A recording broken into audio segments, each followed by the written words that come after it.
30 വർഷമായിട്ട് മമ്മൂക്കയായിട്ട് ഒരു സിനിമ വന്നിട്ടില്ല. അത് എന്തുകൊണ്ടായിരിക്കും? മമ്മൂട്ടിയുടെ ഇടയ്ക്ക് 1-2 സിനിമകൾ നമ്മൾ ആലോചിച്ചതാണ്. പ്രൊഡക്ഷൻ ഭാഗത്തൊക്കെ ഉണ്ടായ ചില ഇഷ്യൂസൊക്കെ കൊണ്ട് അത് മാറിപ്പോയതാണ്.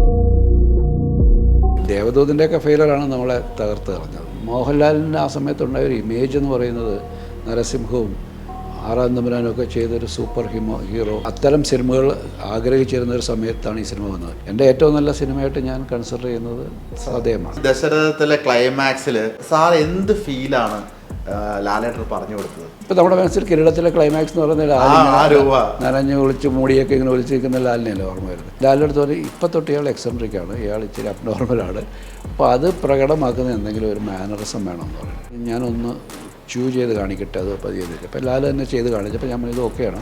ഉസ്താദിലെ പരമേശ്വരൻ അദ്ദേഹം ഇന്ന് എവിടെയായിരിക്കും? എനിക്ക് അങ്ങനെ അന്വേഷിക്കണമെന്ന് തോന്നിയിട്ടുള്ളൊരു ക്യാരക്ടർ അല്ല അത്. അല്ല, തനിയാവർത്തനമൊക്കെ ചെയ്യുന്ന സമയത്ത് അതിൻ്റെയൊക്കെ ഒരു ക്ലൈമാക്സ് ആദ്യത്തെ രൂപം അങ്ങനെ തന്നെ ആയിരുന്നു. മമ്മൂട്ടി വന്ന ശേഷമാണ് കഥ വരുന്നത്. എനിക്ക് അങ്ങനത്തെ ഒരു ക്യാരക്ടർ ചെയ്യാൻ താല്പര്യമുള്ളത്. അത് 6 മാസം ഭ്രാന്തും ഇല്ലാത്തൊരു കഥാപാത്രമാണ്. സാറിൻ്റെ ഏറ്റവും ഒരു പില്ലർ സ്ട്രെങ്ത് എന്ന് പറയുന്നത് ലോഹിദാസ് സാറായിരുന്നു. അദ്ദേഹത്തിൻ്റെ മരണത്തിന് ശേഷം ആ ഒരു ക്ലാസ് ലെവലിലേക്ക് സാറിൻ്റെ സിനിമകൾ വരുന്നില്ല എന്നൊരു വിമർശനം. ഒരു തെറ്റായ വിമർശനമൊന്നുമില്ല. ഏറ്റവും നല്ല തിരക്കഥ വരുമ്പോഴാണ് എൻ്റെ ഏറ്റവും നല്ല ഔട്ട്പുട്ട് വരുന്നത്. വെൽക്കം സിബി മലയിൽ സാർ, സ്വാഗതം. റിയൽ ടു റിയലിലേക്ക് സ്വാഗതം സാർ. 24 വർഷത്തിന് ശേഷം ദേവദൂതൻ വീണ്ടും വരുമ്പോൾ അതിൽ നിന്ന് കുറച്ച് സമയം കട്ട് ചെയ്ത് മാറ്റിയിട്ടുണ്ട് എന്ന് പറഞ്ഞു. ഏതെങ്കിലും ഒരു സീൻ ഇപ്പം പണ്ട് കട്ട് ചെയ്ത് മാറ്റാൻ സാറ് പറഞ്ഞിട്ട് അന്നത് നടക്കാതിരുന്നിട്ട് അങ്ങനെയുള്ള ഒരു സീനുകൾ തന്നെയാണോ ഇപ്പോഴും പോയത്? അത് ഈ ഒരു ഇത്രയും നാൾ നമ്മളൊരു തിരക്കഥയാണെന്നുണ്ടെങ്കിലും കുറച്ചൊരു ഗ്യാപ്പ് ഇട്ടതിന് ശേഷം വായിക്കുമ്പോൾ നമുക്ക് ചില സീൻസ് ആവശ്യമില്ലാത്ത സീനായിട്ട് നമുക്ക് ഫീൽ ചെയ്യും.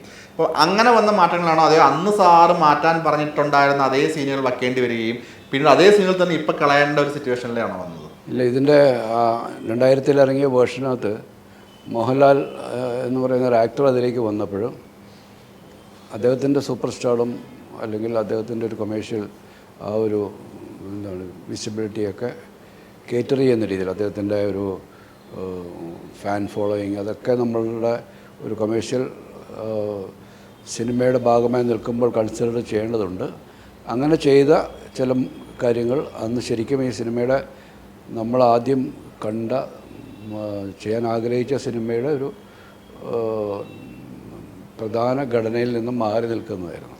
ആ സിനിമയ്ക്ക് അത്ര ആവശ്യമുള്ളതായിരുന്നില്ല. പക്ഷേ ഇത്തരത്തിലുള്ള ചില വ്യവസായപരമായ കൊമേഴ്ഷ്യലായിട്ടുള്ള താല്പര്യങ്ങളെ കൂടെ നമ്മൾ കൺസിഡർ ചെയ്തപ്പോഴാണ് അങ്ങനെ ചെയ്തത്. അത് അന്നും ഇന്നും നമുക്ക് ഒരു ആവശ്യമുള്ള കാര്യമായിട്ട് തോന്നിയില്ല.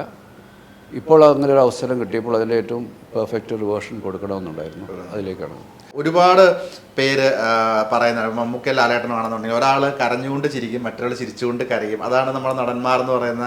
അങ്ങനെ ഒരുപാട് സീനുകളുണ്ട്. അപ്പം അതിലൊരു സീനുണ്ട് ദശരഥത്തിലെ ക്ലൈമാക്സിൽ മാഗിക്ക് എന്നെ സ്നേഹിക്കാൻ പറ്റുമോ, ആനി കുഞ്ഞിനെ സ്നേഹിക്കുന്ന പോലെ ചോദിക്കുന്ന ആ സീനുകളിൽ അദ്ദേഹം ചിരിക്കുകയാണെന്ന് വെച്ചാൽ അദ്ദേഹം ചിരിക്കുകയാണ്, എന്നാൽ അദ്ദേഹം കരയുന്നുണ്ടെന്ന് വെച്ചാൽ അദ്ദേഹം കരയുന്നുമുണ്ട്. അപ്പം ഈ ഒരു സീൻ എടുക്കുമ്പോൾ ഒരു ഡയറക്ടർ എന്നുള്ള രീതിയിൽ സാർ എന്ത് ഫീലാണ് ലാലേട്ടൻ പറഞ്ഞു കൊടുത്തത്? ഇങ്ങനെ ആയിരിക്കണം മുഖത്ത് വരേണ്ടത്. ലാലിൻ്റെ അടുത്ത് നമുക്കങ്ങനെ വലിയ രീതിയിലുള്ള കാര്യങ്ങൾ പറഞ്ഞു കൊടുക്കേണ്ട കാര്യമില്ല. കാരണം സ്ക്രിപ്റ്റ് വായിക്കുമ്പോൾ തന്നെ പുള്ളിക്കത് ഗ്രഹിക്കാനുള്ള അത്രയും ബ്രില്യൻസ് ഉള്ള ആക്ടറാണല്ലോ. നമ്മൾ ചെറിയ ചെറിയ കറക്ഷൻസ് മാത്രം പറയേണ്ട ആവശ്യമുള്ളൂ ഇവരോടൊക്കെ. ഈ സമയത്ത് ഞാൻ അദ്ദേഹത്തോട് പറഞ്ഞത് കൃത്യമായിട്ട് എനിക്ക് ഓർമ്മയില്ല, എങ്കിലും ഇതായിരിക്കും അതിൻ്റെ ഒരു ബേസ്. അത് ഒരു ഇയാൾ അതുവരെയും ഈ രാജീവ് മേനോൻ എന്ന് പറയുന്ന കഥാപാത്രം എൻ്റെ പണം കൊണ്ട് എനിക്ക് എന്തും നേടാം. അപ്പോൾ അങ്ങനെ കാശ് കൊടുത്തൊരു സ്ത്രീയെ ഗർഭപാത്രം വാടകയ്ക്ക് എടുത്ത് അതിൽ ഒരു കുഞ്ഞുണ്ടായി. ആ കുഞ്ഞിനെ, അതായത് ഒരു കാശ് കൊടുത്ത് കിട്ടുന്നൊരു സാധനമാണ് ബന്ധങ്ങൾ. ഇന്നത്തെ ഒരു ചിന്താഗതി ഉണ്ടായിരുന്ന ആളാണ്. പക്ഷേ ഈ കുട്ടിയെ കൂടെ ആ സ്ത്രീ കാണിക്കുന്ന ശരിക്കുള്ള സ്നേഹം, ഒരമ്മയ്ക്ക് കുഞ്ഞിനോടുണ്ടാകുന്ന വാത്സല്യം അയാൾ തിരിച്ചറിയാണ്. അത് അയാൾക്ക് കിട്ടാതെ പോയതല്ല. കഥയിൽ പറയുന്നുണ്ട്, എൻ്റെ അമ്മയെ പോലെ ഉപേക്ഷിച്ചിട്ട് പോയില്ലല്ലോ ആ സ്ത്രീ എന്ന് പറയുന്നത്. അവിടെ വെച്ചാണ് അയാൾ റിയലൈസ് ചെയ്യുന്നത്. അയാൾക്കൊരു ട്രാൻസ്ഫോർമേഷൻ ഉണ്ടാകുകയാണ്. അയാൾക്കൊരു അയാളുടെ കാഴ്ചപ്പാടുകൾ മൊത്തം മാറുകയാണ്. ബന്ധങ്ങളെക്കുറിച്ചുള്ള അയാളുടെ ഒരു അതുവരെ ഉണ്ടായി അയാൾ കരുതി വെച്ചിരുന്ന അത്തരത്തിൽ കാശ് കൊടുത്തും കാശിൻ്റെ അഹങ്കാരം കൊണ്ടും മാത്രം ഇതൊന്നും നേടാൻ പറ്റത്തില്ല എന്നുള്ളത് തിരിച്ചറിയാണ്. അപ്പോൾ ഈ സ്ത്രീ കുഞ്ഞിനെ പ്രസവിക്കാൻ തയ്യാറായത് കാശിന് വേണ്ടിയിട്ടാണ്, അത് ഭർത്താവിൻ്റെ ചികിത്സയ്ക്ക് വേണ്ടിയിട്ടാണ്. പക്ഷേ അതിനുശേഷം അത് ഭർത്താവ് ഒന്നുമല്ല ആ സ്ത്രീക്ക്, പക്ഷേ ഈ കുഞ്ഞ് മാത്രമായിരുന്നു എന്നുള്ളതാണ്. അത് അയാളെ തിരിച്ചറിയണം. ആ തിരിച്ചറിയിൽ നിന്ന് അയാൾ തിരിച്ചു വരുമ്പോൾ അയാൾക്ക് ആരുമില്ല. ഈ കുഞ്ഞും കൂടെ പോയി കഴിഞ്ഞാൽ വീണ്ടും അയാൾക്കൊരു അനാഥത്വം ഉണ്ട്. അവിടെയാണ് മാഗിയിലേക്ക് അയാൾ എത്തുന്നത്. അപ്പോൾ അയാളുടെ കൂടെയൊക്കെ വർഷങ്ങളായിട്ട്, അല്ലെങ്കിൽ ഈ പ്രസവ സംബന്ധമായിട്ട് ഈ സ്ത്രീയെ പരിചരിക്കാൻ വേണ്ടി വന്ന ആളാണ് ഈ മാഗിയും കുറേ നേഴ്സുമാരും. ആ മാഗിയിൽ അയാളൊരു അമ്മയെ കണ്ടെത്തുകയും അയാളുടെ ജീവിതത്തിൽ കുഞ്ഞിൻ്റെ നഷ്ടം അയാളെ വല്ലാതെ വിളിക്കുന്നുണ്ട്. അതോടൊപ്പം എനിക്കൊരു അമ്മയെ പോലെ വിളിക്കാനൊരാളുണ്ടെന്നുള്ള തിരിച്ചറിവുണ്ട്. അതൊരു മിക്സഡ് വികാരമാണ്. അതൊരു ആക്ടർക്ക് അത് പുറത്ത് കൊണ്ടുവരിക എന്നുള്ളത് വലിയ പാടാണ്. അയാളോട് പറഞ്ഞു കൊടുക്കാനും വലിയ പാടാണ്. പക്ഷേ ലാൽ ഇത്രയും ഡീറ്റെയിൽസ് ഞാൻ ലാലിൻ്റെ അടുത്ത് പറഞ്ഞിട്ടുണ്ടാവത്തില്ല. ലാൽ കൃത്യമായിട്ട് അത് ചെയ്തു. എനിക്ക് വേറൊരു ടേക്ക് പോലും എടുക്കേണ്ടി വന്നില്ല. റിഹേഴ്സലൊക്കെ ഒരു പ്രാവശ്യം ഒരു മൂമെൻറ്റ്സ് മാത്രം അവിടുന്ന് എവിടെ വരും. ക്യാമറാമാൻ്റെയൊക്കെ സൗകര്യത്തിന് വേണ്ടി ഞാൻ ക്യാമറാമാനും ലാലുമായിട്ടൊരു അണ്ടർസ്റ്റാൻഡിംഗ് ഉണ്ട്, എവിടെയാണ് വരേണ്ടത്, എങ്ങോട്ടാണ് മൂവ് ചെയ്യേണ്ടതൊക്കെ. അതിന് മാത്രം വേണ്ടിയിട്ടുള്ളൊരു ട്രയൽ മാത്രമേ ഉണ്ട്. അവിടെ പൊസിഷൻസ് ഫിക്സ് ചെയ്യാൻ വേണ്ടിയല്ല. ആ സമയത്ത് ലാലൊരിക്കും ഒരു ഫുൾ ഔട്ട് തരാറില്ല. ഇപ്പോൾ ഈ ക്യാമറയുടെ മൂവ്മെൻറ്റ്സ് പറഞ്ഞപ്പം സാറ് തന്നെ പറഞ്ഞു, ഇപ്പോൾ ക്യാമറയുടെ മൂവ്മെൻറ്റ്സ് റിഗേഴ്സിൽ ഇപ്പം ഒരു ആദ്യം നടന്നു വരുന്നു, പിന്നീട് ക്യാമറ അവിടെ വന്ന് തിരിയുന്നു, അങ്ങനത്തെ ഒരു മൂവ്മെൻറ്റ്സിൽ ചെയ്യുന്ന ഡയറക്ടേഴ്സ് ഉണ്ട്. ഇപ്പോൾ സമ്മറിൻ ബത്തലേമിലാണെങ്കിൽ ഒരുപാട് ഷോട്ട്സ് അങ്ങനെയുണ്ട്. ഇപ്പോൾ വരുന്ന സമയത്ത് ഷോർട്ട് ഡിവിഷനിൽ കൂടെയാണ് പോകുന്നത്. ഒരു ഡയലോഗിന് ഒരു ഷോട്ട്, മറ്റേതിന് വേറെ ഷോട്ട്, അങ്ങനത്തെ ഡിവിഷൻ വഴി പോകുന്നുണ്ട്. അപ്പോൾ സാറ് ചെയ്ത പല സിനിമകളിലും നമുക്ക് ഒറ്റ ഇതിൽ തന്നെ ആൾ വന്നു കയറുന്നു, സംസാരിക്കുന്നു, പോകുന്നത് കമ്പോസ് ചെയ്യുന്ന ഭയങ്കര പാടുള്ള രീതിയിലാണ് സാറിൻ്റെ ഒരു കാലഘട്ടത്തിലെ മേക്കിംഗ് വന്നിരുന്നത്. ഇതൊരു ശരിക്കും സിനിമയ്ക്ക് വന്ന മാറ്റമാണോ അതോ തലമുറകൾ മാറുമ്പോൾ വരുന്ന മാറ്റമാണോ ഈ ഒരു മേക്കിങ്ങിൽ വരുന്ന മാറ്റം? ഓരോ സിനിമയ്ക്കും ഓരോ ട്രീറ്റ്മെൻറ്റാണ്. കഥ ആവശ്യപ്പെടുന്നൊരു ട്രീറ്റ്മെൻറ്റാണ്. ഞാൻ അങ്ങനെയാണ് ചെയ്യുന്നത്. ഒരു കഥ ആവശ്യപ്പെടുന്ന രീതിയിലുള്ള ട്രീറ്റ്മെൻറ്റ്, അതിൻ്റെ ഒരു പേസ് കാര്യങ്ങളൊക്കെ തീരുമാനിക്കപ്പെടുന്നത് അങ്ങനെയാണ്. കൂടുതലായിട്ട് ഇപ്പോൾ ഈ പറയുന്ന പോലെ ഒരുപാട് കട്ട് ഷോട്ട്സ് എടുക്കുന്നതിൻ്റെ ഒരു കാരണം ഞാൻ മനസ്സിലാക്കിയത്, എല്ലാവരും അല്ല, കുറേ പേരെങ്കിലും പുതിയ ആൾക്കാർ അവർ പൂർണ്ണമായിട്ട് ഒരു എഡിറ്ററെ ഡിപ്പെൻഡ് ചെയ്യുന്നുണ്ട്. നമ്മളൊരു സ്റ്റേജ് ഷോ ഷൂട്ട് ചെയ്യുന്ന പോലെ എല്ലാ ആംഗിളിൽ നിന്നും എടുക്കും. ഒരു സീൻ്റെ മൾട്ടിപ്പിൾ ഷോട്ട്സ് പല ആംഗിളിൽ, ചിലപ്പം മൾട്ടിപ്പിൾ ക്യാമറ യൂസ് ചെയ്യും. എന്നിട്ട് എല്ലാ ആംഗിളിൽ നിന്ന് ഷൂട്ട് ചെയ്യും. എന്നിട്ട് എഡിറ്റർക്ക് കൈമാറുകയാണ്. എഡിറ്ററാണ് തീരുമാനിക്കുന്നത്. നമ്മൾ ഈ സ്റ്റേജ് ഷോയൊക്കെ ഷൂട്ട് ചെയ്യുമ്പോൾ മൾട്ടിപ്പിൾ ക്യാമറ വെച്ച് ഷൂട്ട് ചെയ്യും. എഡിറ്റിങ്ങിലാണ് സ്വിച്ച് ചെയ്യുന്ന പോലെ. ഏകദേശം അതൊരു പാറ്റേണാണ്. കാരണം അവരാരും അത്ര പാത്രം ഒരു അല്ലെങ്കിൽ അത്ര പരിചയസമ്പന്നരായ സംവിധായകരുടെ വർക്ക് ചെയ്ത് വരാത്തവരായതുകൊണ്ട് പലരും പെട്ടെന്ന് ഇൻഡിപെൻഡൻ്റ് പെട്ടെന്ന് വേറെ ഒന്നും ഒരു പശ്ചാത്തലമില്ലാതെ വന്ന് അങ്ങ് ഡയറക്റ്റ് ചെയ്യുക. ഒരുപക്ഷെ അവർ ചില ഷോർട്ട് ഫിലിമുകളൊക്കെ ചെയ്ത പരിചയമോ അല്ലെങ്കിൽ കണ്ട സിനിമകൾ കണ്ട പരിചയമൊക്കെയാണ്. പക്ഷേ ഇതെങ്ങനെയാണ് അതിൻ്റെ പുറകിൽ വർക്ക് ചെയ്യുന്നത്, ഒരു ഡയറക്ടർ വർക്ക് ചെയ്യുന്നുള്ളതിൻ്റെ കാര്യങ്ങളെക്കുറിച്ച് അവർക്ക് വലിയ പിടിപാടുണ്ടാകത്തില്ല. അവർ കാണുന്നത് എങ്ങനെയോ കുറേ ഷോട്ടുകൾ ഒട്ടിച്ചേർത്ത് കാണുന്നുണ്ട്. അപ്പോൾ അങ്ങനെ അങ്ങ് ചെയ്യുന്നതാണ് ബഹുഭൂരിപക്ഷം. അവിടെ അവരുടെ അത്തരം സിനിമകളിലൊക്കെ അഭിനയിക്കാൻ പോകുന്ന ആക്ടേഴ്സും പറയുന്നുണ്ട്, നിങ്ങളുടെ കൂടെയൊക്കെ വർക്ക് ചെയ്യുമ്പോൾ ഞങ്ങൾക്ക് കൃത്യമായിട്ട് അറിയാം നിങ്ങൾ എന്താണ് ചെയ്യുന്നത്, എന്താണ് നമ്മളും ചെയ്യുന്നത്. പക്ഷേ അവിടെ അതല്ല. അവിടെ ഒരേ സാധനം പല പ്രാവശ്യം എടുക്കുമ്പോൾ ഈ ആക്ടറുടെ ഒരു ഇത് കുറഞ്ഞു വരും. ഒരേ സാധനം പല പ്രാവശ്യം റിപ്പീറ്റ് ചെയ്യുമ്പോൾ ആദ്യം ചെയ്ത അതേ ഇൻറ്റൻസിറ്റി പിന്നീട് ഉണ്ടാവണമെന്നില്ല. അപ്പോൾ അവർ പിന്നെ യാന്ത്രികമായി തീരും. പിന്നെ ഇത് എവിടെ എപ്പോൾ എങ്ങനെ ഉപയോഗിക്കണമെന്ന് അറിയത്തില്ല. അപ്പോൾ അതൊക്കെ തലമുറകളുടെ മാറ്റത്തിൽ സംഭവിച്ച ചില എന്താണ് അത് പോസിറ്റീവാണെന്ന് ഞാൻ പറയത്തില്ല. നമ്മളത് ചെയ്യുന്നത് ഓരോന്നിനും ഒരു സീനിന് ഈ രീതിയിൽ ഇപ്പോൾ ഈ പറയുന്ന പോലെ ഈ കൊറിയോഗ്രാഫി ചെയ്ത് ക്യാമറയും ആക്ടേഴ്സിനും ഒരേപോലെ കൊറിയോഗ്രാഫി ചെയ്ത് നമ്മൾ കൊണ്ടുവരും. അപ്പോൾ ഏത് സമയത്താണ് ആർക്കാണ് പ്രാധാന്യം വേണ്ടത്, ഏത് സമയത്ത് ഏതാണ് നമ്മൾ പ്രേക്ഷകരെ കൂടുതൽ ശ്രദ്ധയിലേക്ക് കൊണ്ടുവരേണ്ടത് എന്നൊക്കെ പറയുന്ന രീതിയിലാണ് കമ്പോസിഷൻ നടക്കുന്നത്. അത് കുറച്ച് ബുദ്ധിമുട്ടുള്ള പരിപാടിയാണ്. ഈ ലൊക്കേഷൻ കണ്ടിട്ട് സാറ് ഇപ്പം തലേദിവസമാണല്ലോ ഇത് പ്ലാൻ ചെയ്തിട്ടാണോ പോകുന്നത്? ലൊക്കേഷൻ എത്തിയതിന് ശേഷമാണോ നമുക്ക് ഇങ്ങനെ എടുക്കാം, അന്നേരമാണോ വരുന്നത്? എങ്ങനെയാണ് സാറ് മേക്ക് ചെയ്യുന്നത്? എങ്ങനെയാണ്? ഞാനൊന്നും പ്രീ പ്ലാൻ ചെയ്യാറില്ല. ഞാൻ സ്ക്രിപ്റ്റ് നമ്മൾ ആദ്യം കേൾക്കുമ്പോൾ നമ്മുടെ മനസ്സിൽ ചില വിഷ്വൽസ് വരാം, ചില സീനുകളുടെ ഏതെങ്കിലും ഒരു ഡയലോഗായിരിക്കാം, അല്ലെങ്കിൽ ഏതെങ്കിലും ഒരു ഇൻസിഡൻ്റ് ആവാം. ഇതൊക്കെ നമ്മുടെ മനസ്സിൽ നമ്മൾ അറിയാതെ കിടക്കും. അതൊന്നും ബോധപൂർവ്വമല്ല, കേൾക്കുമ്പോൾ നമ്മുടെ മനസ്സിലേക്ക് എന്തൊക്കെയോ വരാറുണ്ടാവും. അതിങ്ങനെ നമ്മുടെ അബോധ മനസ്സിലുണ്ടാവും. പിന്നെ പല പ്രാവശ്യമായിട്ട് സ്ക്രിപ്റ്റ് വായനയും കാര്യങ്ങളൊക്കെ നടന്നുകൊണ്ടിരിക്കുമല്ലോ. ആർട്ടിസ്റ്റുകളടുത്ത് കഥ പറയുന്ന സമയം ഉണ്ടാകാം, അല്ലെങ്കിൽ ടെക്നീഷ്യന്മാരായിട്ടുള്ള ബ്രീഫിംഗ് ഉണ്ടാവാം. അപ്പോൾ ഈ കഥ ഇങ്ങനെ നമ്മുടെ മനസ്സിൽ ഇങ്ങനെ എല്ലാ ഭാഗവും ഉണ്ടാവും. അപ്പോൾ ഇന്ന സീൻ ഇന്ന പോലെ എടുക്കണമെന്നൊന്നും അപ്പോൾ തീരുമാനിക്കാറില്ല. പിന്നെ നമ്മൾ കഥ കേൾക്കുമ്പോൾ കാണുന്ന ഒരു ഭാവനയിൽ കാണുന്ന ചില ലൊക്കേഷനുകളൊക്കെ ഉണ്ടാവുമല്ലോ. വീടുകളായാലോ അല്ലെങ്കിൽ ഒരു ഔട്ട്ഡോർ ആയാലും നമുക്ക് കേൾക്കുമ്പോൾ നമ്മുടെ മനസ്സിലൊരു നമ്മൾ എല്ലാവർക്കും അങ്ങനെയാണ്. നമ്മളൊരു കഥ വായിക്കുമ്പോൾ നമ്മൾ സങ്കല്പിക്കാറുണ്ട്. ഒരു വെറുതെ നോവൽ വായിക്കുമ്പോൾ നമ്മൾ ഈ കഥ കാണാൻ പറ്റും. നമ്മുടെ മനസ്സിൽ കാണുന്നുണ്ടല്ലോ. അത് എല്ലാവർക്കും ഒരുപോലെ ആയിരിക്കില്ല, പലരും പല രീതിയിൽ തന്നെയാണ് കാണുന്നത്. അപ്പം ഞാൻ കണ്ടതിനോട് ഏറ്റവും അടുത്ത് നിൽക്കുന്ന, ഏറ്റവും എൻ്റെ ആ മനസ്സിൽ തോന്നിച്ച ആ ലൊക്കേഷനുകൾ ഒക്കെ കഴിയുന്നു അതിനോട് ചേർന്ന് നിൽക്കുന്ന സ്ഥലങ്ങൾ കണ്ടുപിടിക്കാൻ ഞാൻ ശ്രമിക്കും. ലൊക്കേഷൻ ഹണ്ടിന് ഒരുപാട് സമയമെടുക്കും. അത് കിട്ടിക്കഴിഞ്ഞാൽ, അതിനോട് ഏറ്റവും അടുത്ത് നിൽക്കുന്നൊരു സ്ഥലം കിട്ടിക്കഴിഞ്ഞാൽ നമുക്ക് പിന്നെ പകുതി പണി കഴിഞ്ഞു. രണ്ടാമത്തെ കാര്യം, ഞാൻ അവിടെ ചെല്ലുമ്പോൾ രാവിലെ റൂമിൽ നിന്ന് ഇറങ്ങുമ്പോൾ ഞാൻ സ്ക്രിപ്റ്റ് ഒന്നും വായിക്കാറില്ല. തലേദിവസം ഞാൻ വായിക്കാറില്ല. ആ തലേദിവസം പോലും വായിക്കാറില്ല.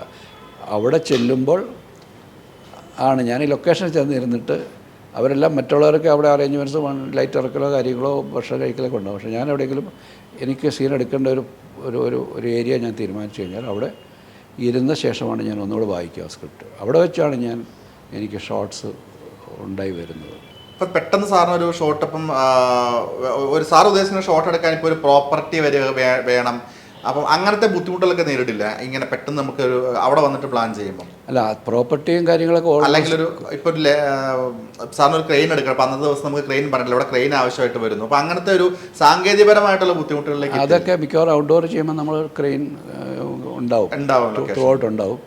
ഇൻഡോർ ചെയ്യുമ്പോൾ ചെറിയ ജിമ്മി ജിപ്പ് പോലത്തേക്കുള്ള ചെറിയ ക്രെയിൻ പോലെ ഉപയോഗിക്കാൻ പറ്റുന്ന ഗാഡ്ജറ്റ്സ് ഉപയോഗിക്കാറുണ്ട്. അതൊക്കെ ത്രൂ ഔട്ട് ഉണ്ടാവും. പിന്നെ പ്രോപ്പർട്ടിയുടെ കാര്യത്തിലും ബേസിക്കായിട്ട് നമ്മുടെ സ്ക്രിപ്റ്റിൽ തന്നെ ഉണ്ടാവും ഇന്ന പ്രോപ്പർട്ടികളുണ്ടാവും. പിന്നെ ഞാൻ ചെയ്യുന്നത് അവിടെ ഉള്ളതിനെ ഞാൻ ഉപയോഗിക്കുകയാണ്. പുറത്തുനിന്നൊരു സാധനം കൊണ്ടുവരില്ല. അവിടെ എന്താണോ അവൈലബിൾ അതിനെ എങ്ങനെ പോസിറ്റീവായിട്ട് ഇതിനകത്തോട്ട് ഉപയോഗിക്കാൻ പറ്റുമെന്ന്. അതാണ് ഞാൻ പറഞ്ഞത്, ഞാൻ ലൊക്കേഷനിലിരിക്കുമ്പോഴാണ് എനിക്ക് ഈ കോറിയോഗ്രാഫിയും ഷോർട്സും മനസ്സിലേക്ക് വരുന്നത്. അതാ ലൊക്കേഷനും കൂടെ എന്നെ ഇൻഫ്ലുവൻസ് ചെയ്യുന്നുണ്ട്. അപ്പോൾ ഞാൻ പറയാം, ഇപ്പോൾ കിരീടത്തിൻ്റെ ക്ലൈമാക്സ് ഷൂട്ട് ചെയ്യുന്ന സമയത്ത് ഞാൻ അവിടെ ഒരു കാളവണ്ടി ഇടാനൊന്നും പറഞ്ഞിരുന്നില്ല. മൊത്തമായിട്ടും അവിടെ ഉണ്ടായിരുന്നാണത്. അവിടെ സെറ്റ് ഇട്ടതാണ്. മാർക്കറ്റിൻ്റെ സെറ്റ് ഇട്ടപ്പോൾ ഒരു കാളവണ്ടി വെച്ചാണ് അവിടെ ആർട്ട് ഡയറക്ടർ ഒരു കാളവണ്ടി, മാർക്കറ്റിനകത്തൊരു കാളവണ്ടി കാണുമല്ലോ, ഗ്രാമീണമായ മാർക്കറ്റുകളൊക്കെ കാണും. അങ്ങനെ ഉണ്ടായിരുന്നു. ഷൂട്ട് ചെയ്ത് വന്നപ്പോൾ എനിക്ക് മനസ്സിലായി ഇതെനിക്കൊരു പ്രോപ്പർട്ടിയായിട്ട് ഗംഭീരമായിട്ട് ഉപയോഗിക്കാൻ പറ്റുമെന്ന് മനസ്സിലായി. അത് പിന്നെ ആ സിനിമയിലെ വലിയൊരു ഇമേജായിട്ട് മാറിയല്ലോ. ലാൽ വന്ന് അവിടെ ഇരിക്കുന്നതും അതേ ചാരി ഇരിക്കുന്നതൊക്കെ അത് അവിടെ ഉള്ളതുകൊണ്ട്. അത് അവിടെ ഇല്ലായിരുന്നെങ്കിൽ ഞാൻ വേറെ എന്തെങ്കിലും കണ്ടെത്തേണ്ടി വന്നേനെ. അപ്പോൾ ഉള്ളതിനെ എങ്ങനെ പോസിറ്റീവായിട്ട് നമുക്ക് ഉപയോഗിക്കാൻ പറ്റുമെന്നുള്ളതാണ് ഞാൻ ചിന്തിക്കാറ്. ചില സമയത്ത് നമുക്ക് ചില കാര്യങ്ങൾ ആവശ്യപ്പെടും. എനിക്ക് ഇന്ന പോലെ ഒരു സാധനം ഇവിടെ കിട്ടിയാൽ കൊള്ളാമെന്ന് പറഞ്ഞാൽ അപ്പോൾ പെട്ടെന്ന് ഉണ്ടാക്കാവുന്ന കാര്യങ്ങൾ ആ ഡയറക്ടർ ചെയ്തു തരാം. സീൻ തുടങ്ങുമ്പോൾ തന്നെ നമുക്കൊരു ധാരണ ഉണ്ടാകുകയാണെങ്കിൽ അപ്പോൾ എന്തെങ്കിലും പർട്ടിക്കുലർ പ്രോപ്പർട്ടി വേണമെങ്കിൽ അത് ഉണ്ടാക്കിയെടുക്കും. ഇത് ഒരു വളരെ പ്ലാൻഡായിട്ട് ചെയ്യുന്ന പോലെ ഒരിക്കലും നമുക്ക് സംഭവിക്കും. ഇപ്പോൾ അവിടെ ആ ദിവസത്തിൽ ആദ്യത്തെ ദിവസം ചെല്ലുമ്പോൾ സെറ്റ് റെഡി ആയിരുന്നില്ല. അതുകൊണ്ട് മാറ്റി വെച്ച് അടുത്ത ദിവസത്തേക്കാണ് ക്ലൈമാക്സ് ഷൂട്ട് ചെയ്യുന്നത് കിരീടത്തിൻ്റെ. രണ്ടാം ദിവസം അവിടെ ചെല്ലുമ്പോൾ മഴയാണ്. അപ്പോൾ അന്ന് ലാസ്റ്റ് ഡേ ആണ്. ലാലിനെ ഒരു ദിവസം കൂടെ അഡീഷണൽ നിർത്തിയതാണ്. തലേ ദിവസം തീരേണ്ടതാണ്. ഈ സെറ്റ് ശരിയല്ലാത്തതുകൊണ്ട് ഒരു ദിവസം കൂടെ നിൽക്കാൻ പറഞ്ഞ് നിന്നതാണ്. അപ്പോൾ അവിടെ അന്ന് ചെല്ലുമ്പോൾ മഴയാണ്. മഴയെന്ന് വെച്ചാൽ ചാറ്റൽ മഴയാണ്. അപ്പോൾ എല്ലാവരും പറയും ഇത് എന്ത് ചെയ്യും, നമ്മൾ ഇന്ന് വിടേണ്ടതല്ലേ, ലാലിന് പോകണ്ടേ. ഞാൻ പറഞ്ഞു കുഴപ്പമില്ല, ഇത് നമുക്ക് ഉപയോഗിക്കാം. അങ്ങനെ ഞാൻ അതിനെ ഉപയോഗിച്ചു. കാരണം അത് പോസിറ്റീവായി. കാരണം അതുകൊണ്ടാണ് ഇയാൾ ഈ ചെളിയിൽ പോരേണ്ട, ഇയാളുടെ രൂപത്തിന് തന്നെ. അല്ലെങ്കിൽ ഇയാളുടെ ഈ ഉണങ്ങിയ പൊടിയിലല്ലേ കിടക്കുള്ളൂ. ഈ ചെളിയും നനവും ചാണകവും എല്ലാം കൂടി ഇയാളുടെ മേത്തോട്ട് കയറിയപ്പോൾ അത് വേറെ രീതിയിൽ അതിനൊരു, ഇപ്പം നമ്മുടെ മനസ്സിൽ കിരീടത്തിലെ ക്ലൈമാക്സ് എന്ന് പറയുന്നത് ലാലിങ്ങനെ നനഞ്ഞ് ഒളിച്ച് മൂടിയൊക്കെ ഇങ്ങനെ ഒളിച്ചിരിക്കുന്ന ലാലിനെയല്ലേ ഓർമ്മ വരുന്നത്. അത് നമ്മൾ ആ സമയത്ത് ഇന്ന് മഴയാണ്, നാളെ ഷൂട്ട് ചെയ്യാൻ തീരുമാനിച്ചെങ്കിൽ ചിലപ്പോൾ നാളെ നല്ല വെയിലത്ത് ആയിരിക്കും ഷൂട്ട് ചെയ്യുന്നത്. ഇതാകുമ്പോൾ ത്രൂ ഔട്ട് ഒരു ക്ലൗഡി ആയിരുന്നു. ലൈറ്റിങ്ങിൻ്റെ കണ്ടീഷൻ ഒന്ന് തന്നെയായിരുന്നു. അല്ലാതെ ഇടയ്ക്ക് വെയിലും ഇടയ്ക്ക് ക്ലൗഡ്സും വരുന്നൊരവസ്ഥ ഉണ്ടായില്ല. അപ്പോൾ അതിനെ അങ്ങനെ കിട്ടുന്ന ലൊക്കേഷനെ, പ്രോപ്പർട്ടികളെയൊക്കെ നമ്മൾ പോസിറ്റീവായിട്ട് ഉപയോഗിക്കാൻ ശ്രമിക്കാറുണ്ട്. കിരീടത്തിൻ്റെ ക്ലൈമാക്സിലെ കാര്യം ഇപ്പോൾ പറഞ്ഞപ്പം ഞാൻ സാറ് തന്നെ മുന്നേ മറ്റേ ഇൻ്റർവ്യൂവിലോ ഒരു ആർട്ടിക്കിളിലോ പറഞ്ഞ് കേട്ടിട്ടുണ്ട്. ഈ ചവയ്ക്കുന്ന ഒരു സംഭവം അത് ലാലേട്ടൻ തന്നെ കയ്യിൽ നിന്ന് ഇട്ടതാണെന്ന് പറഞ്ഞൊരു കാര്യം ഞാൻ കേട്ടിട്ടുണ്ട് തന്നെ. അപ്പം സാറിൻ്റെ പെർമിഷൻ ചോദിച്ചിട്ട് അത് ചെയ്തതാണെന്ന് ഞാൻ കേട്ടിട്ടുണ്ട്. അപ്പം അങ്ങനെ ഏതെങ്കിലും സാറ് ചെയ്ത നിങ്ങളുടെ കോമ്പിനേഷനുള്ള സിനിമകളിൽ ലാലേട്ടനോ മമ്മൂക്കയോ അവരുടെ കയ്യിൽ നിന്ന് ഇട്ട ഒരു മാനറിസം കണ്ട് നമ്മൾ അത്ഭുതപ്പെട്ടു പോയി നിന്നിട്ടുണ്ടോ എപ്പോഴെങ്കിലും? ഇതൊരു ഭയങ്കര ആ കഥാപാത്രത്തിൻ്റെ മാനസികാവസ്ഥയ്ക്ക് ആ പല്ല് കടിക്കുന്ന അല്ലെങ്കിൽ ചവയ്ക്കുന്നത് നമുക്ക് പെട്ടെന്ന് റിലേറ്റ് ചെയ്യാൻ അങ്ങനെ ചെയ്യുന്നത്. ഈ കിരീടത്തിൻ്റെ കാര്യത്തിൽ ലാലിങ്ങനെ ഈ കാളവണ്ടിയുടെ അവിടെ വന്ന് ഇരുന്ന് കഴിയുമ്പോൾ ഞാൻ ലാലിൻ്റെ അടുത്ത് പറഞ്ഞു, എനിക്ക് ഇപ്പോൾ ഇയാൾ നോർമലല്ല, ഇയാൾ എക്സെൻട്രിക്കായി, ഇയാൾ അബ്നോർമലായി. അയാൾ തുടങ്ങുമ്പോൾ അയാൾ ചാകാൻ വേണ്ടി വന്നില്ല, എന്നെ തന്നെ കൊന്നാൽ എൻ്റെ വീട്ടുകാരെ രക്ഷിക്കണമെന്ന് ഒരു ചാവേർ മനസ്സോടെ വന്നിരുന്നത്. പക്ഷേ ഒരു ഘട്ടം കഴിയുമ്പോൾ ഇയാൾക്ക് അയാളെ ഓർപ്പ് അറിയാൻ കഴിയുകയും ഇയാളിൽ ഉണ്ടായ ആ ഒരു എന്താണ്, ഇയാൾക്കൊരു ഉള്ളിലുണ്ടായ ആ ഒരു ഇയാളെ കീഴടക്കാൻ കഴിയുമെന്ന് പറയുന്നൊരു കോൺഫിഡൻസ് ഒക്കെ വന്നപ്പോഴാണ് അയാൾ അയാളുടെ സർവൈവലാണ്, ജീവന് വേണ്ടിയുള്ള ഒരു പോരാട്ടമായിരുന്നു അയാൾ. ആ പോരാട്ടത്തിൽ അയാൾ ജയിക്കുകയും ഇയാളെ അടിച്ച് താഴെയിട്ട് അയാൾ മരിച്ചു എന്ന് തോന്നുന്നൊരു ഘട്ടത്തിലാണ് ഇയാൾക്ക് അത്ര ക്രൂരമായിട്ട് അയാൾ ജീവിതത്തിൽ ആരോടും പെരുമാറിയിട്ടില്ല, ഇടപെട്ടിട്ടില്ല.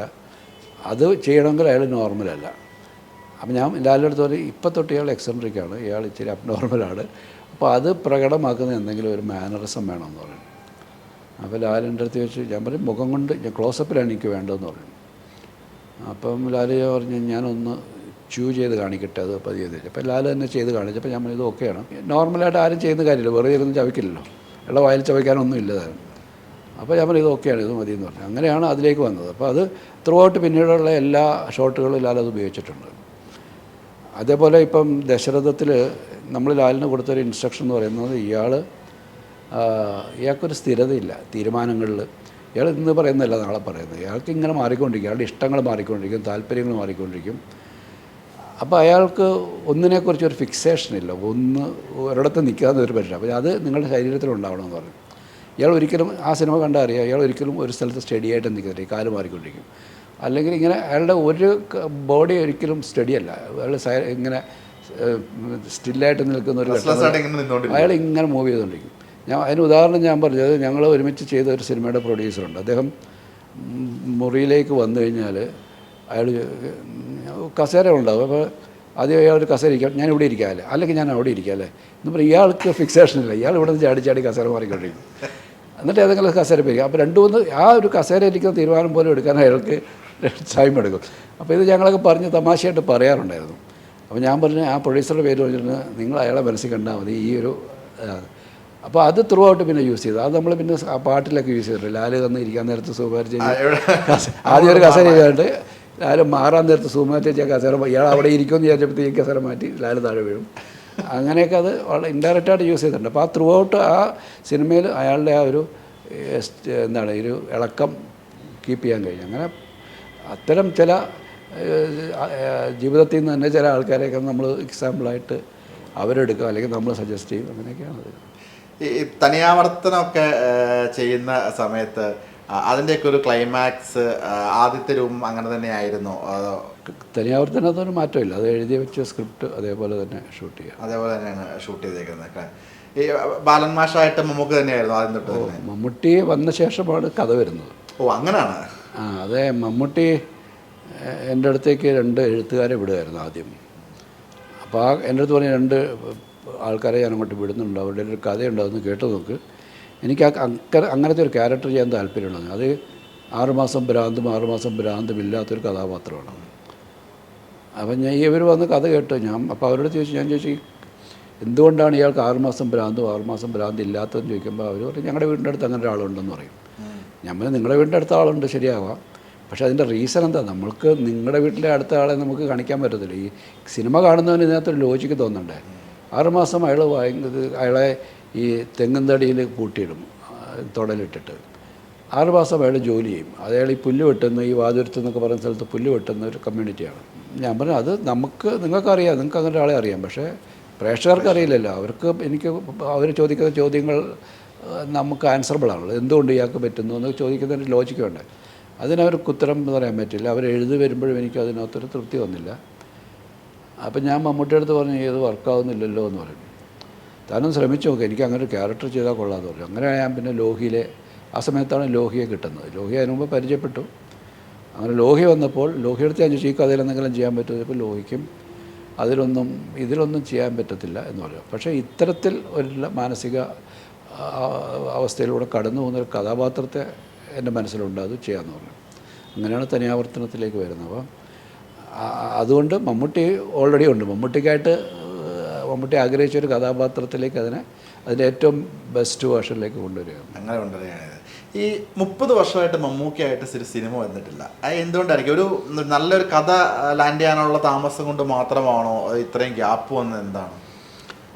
ഇത് പറയുന്ന പോലെ നമ്മൾ അവരുമായിട്ടൊക്കെ ചെയ്യുമ്പോൾ അങ്ങനെ ഔട്ട്സ്റ്റാൻഡിങ് ആയിട്ടുള്ള കഥകൾ കാണാൻ സിനിമകൾ ചെയ്യാൻ പറ്റുന്ന, പക്ഷേ അത് പ്രേക്ഷകർ പ്രതീക്ഷിക്കുന്ന, നമ്മളിൽ നിന്ന് പ്രതീക്ഷിക്കുന്ന, ഞങ്ങളുടെ കോമ്പിനേഷനിൽ പ്രതീക്ഷിക്കുന്ന ഒരു സിനിമ അങ്ങനെ അല്ലാത്ത സിനിമകൾ വരുമ്പോഴൊക്കെ നമുക്ക് സെറ്റ് ബാക്ക് ഉണ്ടായിട്ടുണ്ട്. മമ്മൂട്ടിയുടെ ഇടയ്ക്ക് 1-2 സിനിമകൾ നമ്മൾ ആലോചിച്ചതാണ്, 1-2 ചർച്ചകൾ നടന്നാണ്, സ്ക്രിപ്റ്റ് വായിച്ചാണ്, ഇഷ്ടപ്പെട്ടതാണ്. അപ്പം മറ്റു ചില കാര്യങ്ങൾ കൊണ്ട് പ്രൊഡക്ഷൻ ഭാഗത്തൊക്കെ ഉണ്ടായ ചില ഇഷ്യൂസൊക്കെ കൊണ്ട് അത് മാറിപ്പോയതാണ്. ഞാനൊരു ഡോക്ടർ BP ഗംഗാധരൻ്റെ ഒരു പുസ്തകമുണ്ട്, ജീവിതം എന്ന അത്ഭുതം എന്ന് പറയുന്നത്. അതിനെ ബേസ് ചെയ്തിട്ട് ഒരു കഥ വർക്ക് ചെയ്ത് മമ്മൂട്ടി കേട്ടു, മമ്മൂട്ടിക്ക് ഇഷ്ടമായിരുന്നു. പക്ഷേ ആ സമയത്ത് അതിന് പ്രൊഡ്യൂസറായിട്ട് വന്ന ആൾക്കാരുടെ ഭാഗത്തു നിന്നൊക്കെ ചില വീഴ്ചകളുണ്ടായപ്പോൾ പിന്നെ ആ പ്രോജക്റ്റ് അങ്ങനെ നിന്നുപോയി. അപ്പം എപ്പോഴും അങ്ങനെ ഓപ്പണാണ്, എപ്പോഴും വേണമെങ്കിലും മമ്മൂട്ടിയുടെ അടുത്ത് ചെല്ലാം, സിനിമ പറയാം. പക്ഷേ വെറുതെ ഒരു സിനിമ ചെയ്യാൻ വേണ്ടി മമ്മൂട്ടിയായിട്ടൊന്നും ചെയ്യുമ്പോൾ അദ്ദേഹത്തിനും അത് ഗുണം ചെയ്യത്തില്ല, എനിക്കും ഗുണം ചെയ്തില്ല, പ്രേക്ഷകർക്കും സ്വീകാര്യമാകുകയില്ല. അതുകൊണ്ടാണ്. കാരണം നിങ്ങൾ എല്ലാവരും ഇപ്പം സാറും മമ്മൂക്കയും സാറും ലാലേട്ടനും ചെയ്ത് വച്ച സിനിമകളുടെ ആ ഒരു വലിയ ഉത്തരവാദിത്തമാണ്. ഇനി അതാണ് എനിക്കൊരു ഈ പേടി വരുന്നതും അതുകൊണ്ട് തന്നെയാണ്. ഇനി ഒരു കഥ സെലക്ട് ചെയ്യുമ്പോൾ ഇത്രയും നോക്കണം എന്നുള്ളൊരു ആ ഉത്തരവാദിത്തമാണ് പ്രശ്നം. നമ്മളെ ആൾക്കാർ ആ ഒരു ബെഞ്ച് മാർക്കിൽ നിർത്തിയിട്ടുണ്ട് ഈ ഒരു കോമ്പിനേഷനൊക്കെ. അതെ. അപ്പോൾ അതിൻ്റെ മുകളിൽ അല്ലെങ്കിൽ ഒപ്പമെങ്കിലും നിൽക്കുക എന്നുള്ളതാണ്. ഇനി നമുക്ക് ഉടൻ സമീപകാലത്തിന് പ്രതീക്ഷിക്കാം എന്ന് അല്ല, രണ്ടുപേരുമായിട്ട് ലാലേട്ടൻ മമ്മൂക്കയായിട്ടൊരു സിനിമ അല്ല, അങ്ങനെയുള്ള ആഗ്രഹങ്ങളൊന്നും നമ്മുടെ മനസ്സിൽ നിന്ന് ഒരിക്കലും പോകില്ലല്ലോ. ഏറ്റവും കൂടുതൽ നമ്മൾ എൻജോയ് ചെയ്യുന്ന ഇത്തരത്തിലുള്ള ബ്രില്യൻ്റ് ആയിട്ടുള്ള ലോകം കണ്ടിട്ടുള്ള ഏറ്റവും മികച്ച അഭിനേതാക്കളാണ് നമുക്ക് എപ്പോഴും പറയാവുന്ന ആൾക്കാരാണല്ലോ ഇവരവിടെ. അവർ ഈ ചെറിയ സംസ്ഥാനത്ത് ചെറിയ ഭാഷയിൽ ജനിച്ചു പോയത് കൊണ്ട് മാത്രം ഒതുങ്ങിപ്പോയവർ, അല്ലെങ്കിൽ ഒരു വേൾഡ് ക്ലാസ് ലെവലിലേക്ക് എത്തപ്പെടേണ്ടവരൊക്കെ തന്നെയാണ്. ഇപ്പോൾ സിബി മലയിൽ എന്നൊരു പേര് നമ്മൾ സോഷ്യൽ മീഡിയ അല്ലെങ്കിൽ ഗൂഗിളിലൊക്കെ സെർച്ച് ചെയ്യുമ്പോൾ കാണുന്ന 1-2 കാര്യങ്ങൾ, ഇപ്പം വിമർശനങ്ങൾ സാറിൻ്റെ അടുത്തേക്ക് ഉണ്ടായിട്ടില്ല. പക്ഷേ നമ്മൾ സെർച്ച് ചെയ്യുമ്പോൾ കേൾക്കുന്ന ഒരേ ഒരു വിമർശനം എന്ന് പറഞ്ഞു കഴിഞ്ഞാൽ, ലോഹിതദാസ് സാറിൻ്റെ മരണത്തിന് ശേഷം സാറ് തിരഞ്ഞെടുക്കുന്ന തിരക്കഥകൾ സാറിൻ്റെ ഒരു സിനിമകൾക്ക് ആ ഒരു ലെവലിലേക്ക് എത്തിയിട്ടില്ല, അല്ലെങ്കിൽ സാറിൻ്റെ ഏറ്റവും ഒരു പില്ലർ സ്ട്രെങ്ത് എന്ന് പറയുന്നത് ലോഹിതദാസ് സാറായിരുന്നു. അദ്ദേഹത്തിൻ്റെ മരണത്തിന് ശേഷം ആ ഒരു ക്ലാസ് ലെവലിലേക്ക് സാറിൻ്റെ സിനിമകൾ വരുന്നില്ല എന്നൊരു വിമർശനം ഒരുപാട് പേര് പങ്കുവെക്കുകയും കുറിപ്പുകളായിട്ട് വരികയും ചെയ്തിട്ടുണ്ട്. അതിനെ എങ്ങനെയാണ് സാർ നോക്കി കാണുന്നത്? ശരിയാണ്, അതിനകത്ത് തെറ്റൊന്നുമില്ല, ഒരു തെറ്റായ വിമർശനമൊന്നുമില്ല. ഞാനെപ്പോഴും പറയാറുണ്ട്, ഞാനെന്നൊരു സംവിധായകൻ തനിയാവർത്തനത്തിന് മുമ്പ് ഞാൻ 4 സിനിമകൾ ചെയ്തു. ആ 4 സിനിമകളും ഞാനെന്ന സംവിധായകൻ്റെ ഒരു ഐഡൻറ്റിറ്റി സൃഷ്ടിച്ചിട്ടില്ല. ഞാനെന്ന സംവിധായകൻ ഏത് തരത്തിലുള്ള സിനിമകൾ ചെയ്യാനുള്ള പ്രാപ്തിയുള്ള ആളാണെന്ന് എന്നെ തന്നെ ബോധ്യപ്പെടുത്തിയത് തനിയാവർത്തനമാണ്. അതുവരെ ഞാൻ സിനിമകൾ ചെയ്തു, ഒരു സിനിമയ്ക്ക് നാഷണൽ അവാർഡ് കിട്ടി, അതിൽ 2 ശ്രീനിവാസനാണ് എഴുതിയത്. പക്ഷേ അപ്പോഴൊന്നും കൃത്യമായൊരു ദിശാബോധം ഞാനെന്ന സംവിധായകൻ ഉണ്ടായിട്ടില്ല. തനിയാവർത്തനമാണ് ആ രീതിയിൽ അടയാളപ്പെടുത്തുന്ന സിനിമ. പിന്നെ ഞങ്ങൾ തമ്മിൽ ഒരുമിച്ച ആ സിനിമകളെല്ലാം ആ രീതിയിൽ ഒന്ന് കൊമേഴ്ഷ്യൽ സക്സസ് ആയാലും അല്ലെങ്കിലും അതിനെ ഒരു വിധത്തിൽ പ്രേക്ഷകർ ഒരു നിലവാരത്തിൽ കാണുന്നുണ്ടായിരുന്നു. തീർച്ചയായിട്ടും ലോഹിയുടെ അഭാവം വലിയ രീതിയിൽ കാരണം എൻ്റെ ഞാനൊരു എഴുത്തുകാരൻ, സ്ക്രീൻ പ്ലേ സ്വന്തമായിട്ട് എഴുതുന്ന ആളല്ലാത്തത് കൊണ്ട് ഏറ്റവും നല്ല തിരക്കഥ വരുമ്പോഴാണ് എൻ്റെ ഏറ്റവും നല്ല ഔട്ട്പുട്ട് വരുന്നത്. അതാണ് MD സാറുമായിട്ട് ചെയ്തപ്പോഴും വരുന്നത്. MD സാറ് അദ്ദേഹം ചെയ്തത് ലോഹിയല്ലല്ലോ, MD സാറാണ്. കൊമേഴ്ഷ്യലി വലിയ സക്സസ് കിട്ടിയ ഒരു സിനിമയാണ് ആകാശദൂത്, അത് ഡെന്നിസ് ജോസഫാണ് എഴുതിയത്. അപ്പോൾ അങ്ങനെ നല്ല തിരക്കഥ ഉണ്ടെങ്കിൽ അതിൻ്റെ ഞാൻ നേരത്തെ പറഞ്ഞാൽ ഏറ്റവും നല്ലൊരു സിനിമ അതിൽ നിന്ന് രൂപപ്പെടുത്താൻ എനിക്ക് സാധിക്കാറുണ്ട്. സാർ, ഈ അടുത്ത കാലത്ത് ഏറ്റവും കൂടുതൽ ട്രെൻഡായത് ജലോത്സവത്തിലെ റിയാസ് ഖാൻ്റെ ഡയലോഗുകളാണ്. കണ്ടിരുന്നു സാറ്? ഇങ്ങനെ സോഷ്യൽ മീഡിയയിലൊക്കെ അതെ.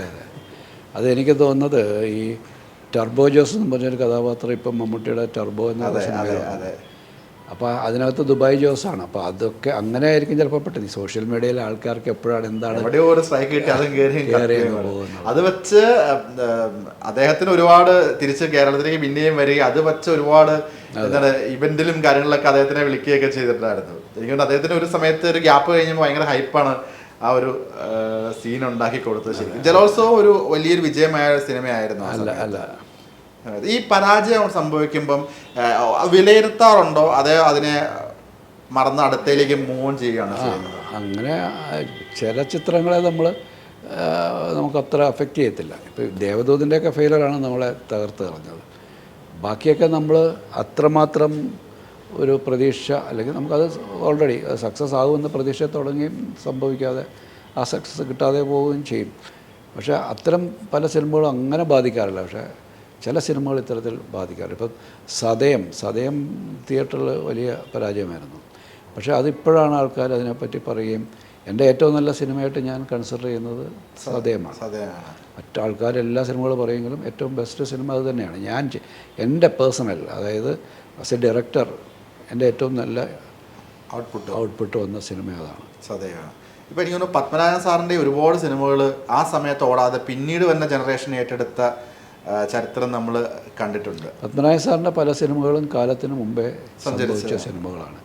ഇപ്പോൾ ദേശാടനക്കിളി കരയാറില്ല എന്ന് പറയുന്നതിനകത്ത് അതൊരു ലെസ്ബിയൻ റിലേഷൻഷിപ്പിനെ കുറിച്ചാണ്. അന്നത്തെ സമൂഹത്തിലൊരു രണ്ട് പെൺകുട്ടികൾ അറിയത്തില്ല. അദ്ദേഹത്തിൻ്റെ എല്ലാ സിനിമകളും കാലത്തിന് മുമ്പേ സഞ്ചരിച്ച സിനിമകളാണ്. ആസിഫ് അലിയുടെ ഒരു സിനിമയിലേക്ക് കടന്നു വരവിന് ശേഷം സാറാണ് ആദ്യകാലത്ത് അടുപ്പിച്ച് 3-4 സിനിമകൾ ആസിഫിനെ നായകനാക്കി ചെയ്തത്. ഇപ്പം പിന്നീട് ഇപ്പോൾ സാറ് ലാസ്റ്റ് ചെയ്ത സിനിമ കൊത്തും അദ്ദേഹത്തിൻ്റെ നായകനാക്കാണ്. തുടർച്ചയായി ആസിഫിനെ വെച്ച് എന്തുകൊണ്ടാണ് ആദ്യകാലത്ത് ആ ഒരു സിനിമകൾ ചെയ്യാൻ ഉള്ള പ്രചോദനം എന്തായിരുന്നു? ആസിഫിൻ്റെ ആദ്യത്തെ സിനിമ എൻ്റെ കൂടെ ഞാനും ആസിഫായിട്ട് ആദ്യം ചെയ്ത സിനിമ അപൂർവരാഗമാണ്.